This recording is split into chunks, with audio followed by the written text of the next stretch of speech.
안녕하세요. 먹방 외길입니다. 3월에 오픈한 따끈따끈한 신상 나까지마 토레몽을 방문했습니다. 6인석의 아주 작은 1인 스시야인데요.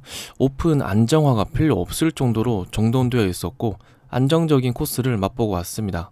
이름에서 알 수 있듯이 나까지마 고해몽에 계시던 오광훈 셰프님이 오픈한 가게입니다. 위치가 조금 애매한데요. 지하철역에서 거리가 꽤 있고 주차 공간이 전혀 없어서 접근성이 떨어지는 점은 조금 아쉽네요. 아직은 뒤는 한 타임만 6명 지나가고 있는데요. 곧 예약하기 어려운 가게가 될 것 같습니다. 가게는 상당히 작았는데요. 자그마한 심야식당 같은 분위기도 있었습니다. 테이블은 일자로 6인석이었고 화장실은 내부에 있어서 추운 겨울에 좋을 것 같네요. 시작은 언제나 차완무시죠. 대부분의 요리에 셰프님만의 독특한 비법이 녹아들어 있는데요. 차완무시부터 다른 가게와는 다르네요. 차완무시 안에 새우젓 중에서 가장 좋다는 육젓을 넣었습니다. 고급진 짭조름함이 아주 맛있네요. 별 생각 없이 먹던 차완무시와는 확실히 차별화되어 있었습니다. 사시미에서 사실 많이 놀랬습니다. 셰프님께서는 생물이 좋은 게 들어갔다고 하는데요. 아무튼 너무 맛있네요.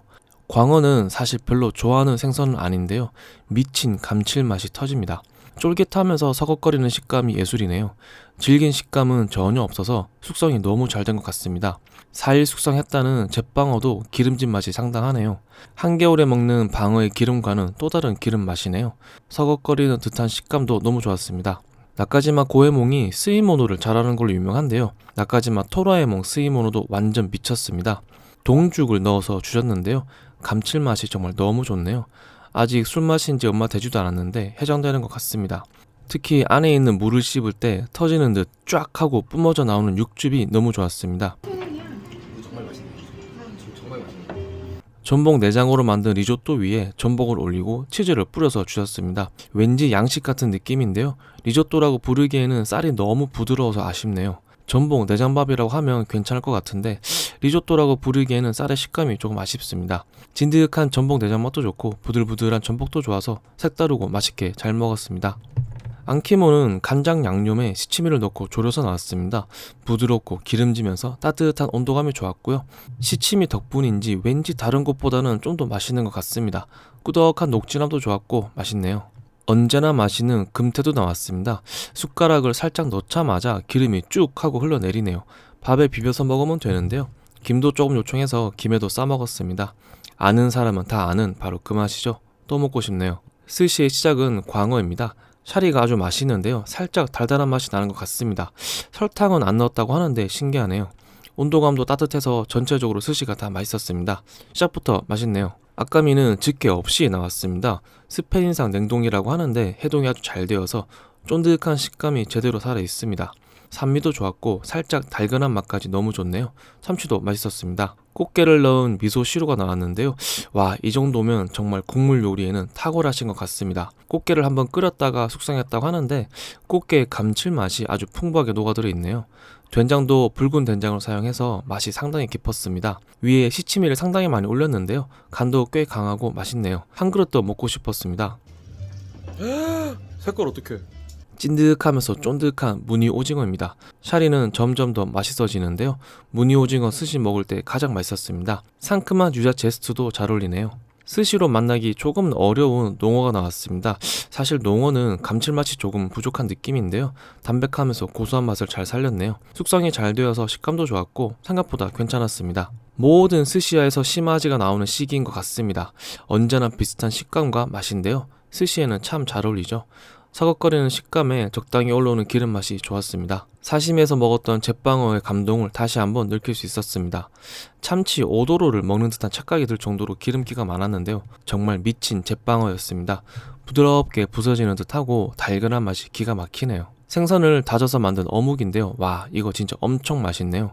셰프님께서 직접 만드셨다고 하는데 역시 요리를 상당히 잘 하시는 것 같습니다. 겉은 바삭하고 속은 부드러우면서 짭조름해서 엄청 맛있게 먹었습니다. 술안주로 너무 좋네요. 언제나 비슷한 단새우인데요. 크기가 엄청나게 크네요.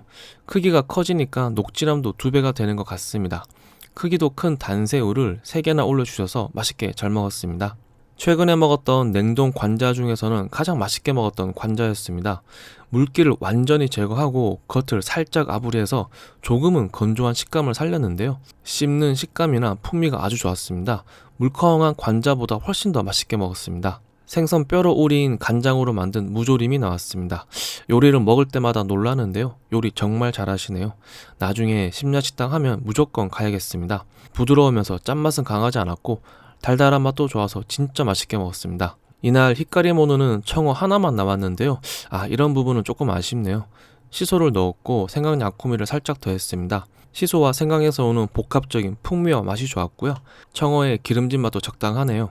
맛있게 잘 먹었습니다. 해동 생선에서 오는 수분감 제거에 탁월하신 것 같습니다. 오도로도 수분감이 전혀 없이 쫀득하면서 기름진 맛이 폭발하는 것 같습니다. 아주 맛있게 잘 먹었습니다. 안하고는 간장 조림으로 잘 구워졌습니다. 위에는 소금을 올렸는데요. 안하고의 크기가 작아서 그런지 살짝 퍽퍽한 느낌이네요. 위에 소금 대신 타레를 올렸다면 식감이 좀 더 좋았을 것 같긴 합니다. 마지막 식사는 하이라이스가 나왔는데요. 와, 충격적이었습니다. 요즘 세대들은 하이라이스 잘 모를 것 같은데요. 저희 세대에겐 추억의 음식입니다. 셰프님에게도 사연이 있는 음식이라고 하네요. 미친 듯이 진득하고 깊은 맛이 인상적이었습니다. 안심, 우삼겹, 스지를 넣고 4시간 이상 끓였다고 하는데요. 안심과 우삼겹은 다 녹아서 흔적조차 찾을 수 없습니다. 금맛과 스지가 그래도 남아있어서 쫀득한 맛을 잘 살려주네요. 특히 그 비싼 이즈니 버터를 넣어서 만들어서 그런지 풍미와 감칠맛이 정말 엄청났습니다. 격구도 쫀득한 스타일이네요. 달달한 맛도 좋고 맛있게 잘 먹었습니다. 마지막은 과일로 마무리하겠습니다. 너무나도 만족스러운 식사를 했습니다. 푸근하고 정겨웠던 셰프님의 접객도 좋았고 츠마미와 스시로 이어지는 코스 구성이나 맛도 정말 너무 맛있네요. 특히 나카지마 고에몽에서처럼 츠마미에 엄청난 강점이 있었는데요. 비슷한 가격대에서는 독보적이라는 생각이 들 정도로 요리가 맛있었습니다. 특히 국물 요리의 달인이시네요. 좌석도 한정적이고 디너 한 타임만 운영하시기 때문에 조만간 예약이 어려워질 것 같은 생각이 드네요. 재밌게 보셨으면 구독과 좋아요 부탁드립니다.